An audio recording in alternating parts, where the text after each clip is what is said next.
Welcome to the Learning Pines YouTube. We hope this video helps. When you think of celery, you probably picture a raw snack with dip. But did you know that cooking celery completely transforms its flavor and texture? It softens beautifully, becoming savory and slightly sweet, a wonderful addition to your meals. It truly adds a new dimension to your cooking, far beyond just crunch. First things first, let's get that celery prepped. Give your stalks a good wash under cool, running water, and don't forget to trim both ends. Now, for cutting, think about your dish. For soups, a small dice works well, while larger pieces are great for roasting. Cutting it consistently ensures even cooking, making your dish perfect. Roasting celery is incredibly simple, and it highlights its natural sweetness beautifully.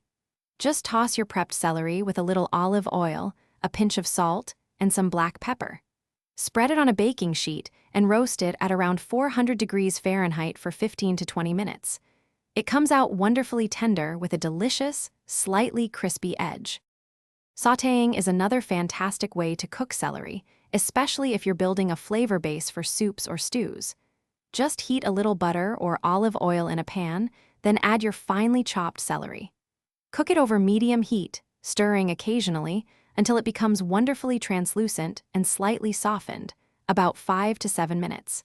It's perfect for adding subtle flavor to so many dishes. Cooked celery is truly versatile and can be used in so many ways. Beyond roasting and sautéing, consider adding it to your favorite stir-fry for extra crunch and flavor.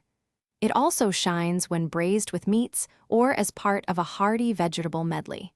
It's a humble vegetable, but it adds a surprising amount of character to almost any savory dish. Thanks for watching. Consider subscribing if we helped you.